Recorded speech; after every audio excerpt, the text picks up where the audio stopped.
그간 그 많은 나라를 다니다 보니까 만약 내가 여기서 살게 된다면 비용이 얼마나 들까? 궁금증이 생겼기에 직접 체험도 해보고 유튜브 한 달 살기 내용도 많이 봤고 여러 상황별로 정리를 해봤어. 그런데 어떻게 사느냐에 따라서 천차만별이겠지만 생각보다는 생활비가 많이 든다는 거야. 예를 들어 물가 저렴한 그 베트남에 산다고 가정을 해볼게. 현지인들은 한 달에 한 4, 50만 원으로 산다는데 2인 기준으로 한 달에 한 100만 원이면 충분히 살 수 있지 않겠냐고? 그래, 분명히 가능해. 근데 많은 것을 포기하고 살아야 되지. 우선 한 달에 한 20만 원 미만의 허름한 그 각종 벌레가 출현하는 작은 방에 거주해야 되고 대부분의 식사를 직접 요리를 해서 먹거나 그 저렴한 현지 식당에서 해결하고 제대로 된 외식은 한식 같은 거 비싸지 어쩌다 할 수 있는데 여기에 여행까지 다닐 여유는 없어. 그리고 음주 가무 내용 사치지 술을 사다가 집에서 먹으면 모를까 바나 클럽에 갈 수 있는 상황은 되지 못해. 그런데 우리가 이렇게 살려고 그 먼 나라까지 가서 살아보게 하는 건 아니잖아.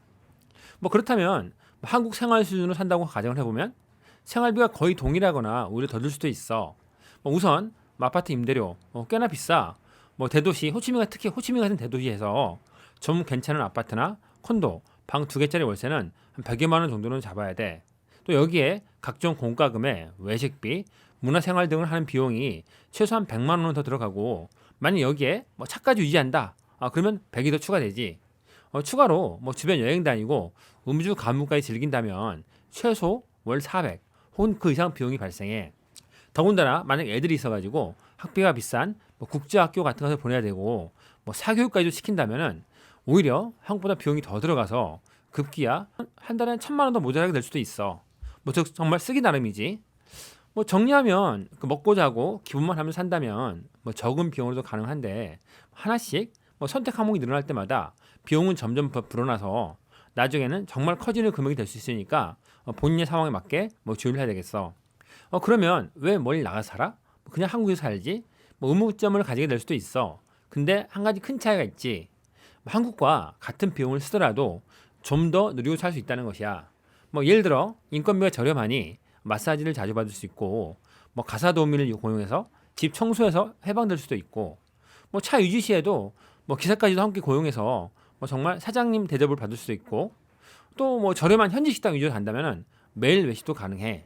나는 이전에 그 동남아 한 달 살아보기 체험을 하면서 주변 국가 돌아다닌 적도 있었는데 당시 거주하던 아파트 청소 1회에 불과 한 10,000원 정도 비용으로 청소에 해방되었어. 주당 한 1회씩 한 달에 한 4만 원 선? 그리고 이제 한식당에도 자주 갔었는데 한국보다 좀 더 저렴하게 이렇게 극진한 대접을 받는 호사도 누려봤지. 좀 괜찮은 한식당에서는 이렇게 개별 방에서 오붓하게 식사를 하며 저 고기를 굽는 일도 발생하지 않아. 알아서 다 구워주거나 옆에서 직접 구워줘. 이게 바로 그 저렴한 인건비 덕에 누리는 호사지. 만약 작은 소도시나 시골에 거주한다면 더욱 저렴한 비용을 누릴 수 있으나 상대적으로 좀 심심하다는 단점이 있어. 지금 한국에서 서울 사느냐 아니면 충주 사느냐 이렇게 연상해 보면 될 거야. 그렇다면 보통의 현지인들은 어떻게 살까? 궁금해서 그들 사는 모습을 한번 들여다봤어. 대도시라는 많은 젊은이들은 고향이 시골이고 돈 벌기 위해서 환경에서 힘들게 타향 살려고 있어. 젊다 보니 보통의 월 급여는 하나로 한 4, 50만 원 선인데 일단 집세로만 절반이 날라가. 그래서 전략 위에 작은 단칸방에 친구와 같이 사는 경우도 많아. 이후에 본인 생활하기도 빠듯한데 고향에 생활비도 보내야 되는 경우가 있고 또 명절 때는 선물도 가져가야 되니 어떻게 살아야 할지 참 암담해지는 거지. 그래서 부족한 급여를 보충하기 위해서 투잡, 쓰리잡 하는 경우도 종종 봤어. 그렇게 아침 일찍부터 독하게 생활 전선을 뛰어들어 돈 벌고 남는 시간에는 자기 개발까지 하는 모습을 보면은 이 개도국의 비애가 느껴지면서 나 자신을 또 돌이켜보게 되더라고.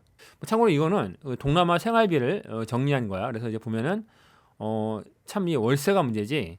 급여는 얼마 안 되는데 월세가 오히려 이 급여를 초월하고 물론 이제 아파트에 산다는 경우 가정하에 이렇게 정리를 해보았고 그래서 현지인들은 보통 현지들은 아파트에 살지를 못해. 그냥 조그만 방에 살지. 현지 생활 수준 얘기가 나온 김에 또 다른 예를 들어볼게. 베트남과 필리핀은 수치상 1인당 GDP는 비슷해. 하지만 일반 서민의 실제 들여다보면은 생활은 확연히 다르게 이 GDP라는 것은 참고가 되는 숫자이지 절대적인 실질적인 생활 수준 지표가 아니라는 것을 깨닫게 되었어.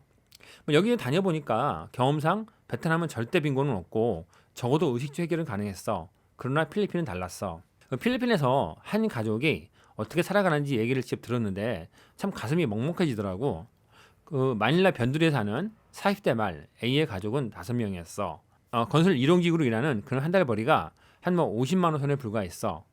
단칸방에 5식구 사는데 집세로 기본으로 한 20만 원이 나가고 남은 30만 원으로 5식구가 어떻게 살아갈까? 필리핀은 섬나라라서 전기가 한국보다 비싸니까 일반 서민들은 전기 사용 엄두를 못 내. 뭐 당연히 손빨래 해야 되고 이 모든 것이 수작업이야. 그리고 필리핀 물가가 만만치 않으니까 남은 돈으로는 아주 기초적인 정말 생계를 위해 먹는 것 얘는 아무것도 할 수가 없겠더라고. 뭐 그러다가 누가 하나 아프면 정말 또 의료비도 만만치 않지 필리핀이. 이게 정말 대책이 없는 거지. 정말 그야말로 일반 서민들은 정말 비참한 삶이 이어지겠더라고. 많이 다니다 보니까 나라에 관계없이 목표하는 생활 수준에 따라서 비용이 정말 천차만별인데 개도국에 거주한다고 하더라도 일반적인 한국 수준의 생활을 유지하기 위해서는 꽤나 많은 비용이 들어야 하는 사실, 그리고 물가 비싼 선진국에서 그 수준을 유지하려면 더욱 큰 비용이 들어간다는 사실을 깨닫게 되었어. 또한 뭐 나중에 얘기하겠지만 선진국 사람들 사는 모습도 일반 서민들의 실생활 수준은 한국보다 못한 경우도 많이 봤어. 뭐 결론, 어디서 살든지 생활비는 생각보다 많이 들어가고 목표 수준에 따라서 천차만별인데 우리가 같은 돈으로 개도국에 살면 같은 비용으로 좀 더 누릴 수 있더라라는 게 결론이야. Now I'm in Ho Chi Minh City. Ule happy in Ho Chi Minh. Yeah, yeah, very good. And at room, what is good? Yeah, see you at Vietnam Ho Chi Minh.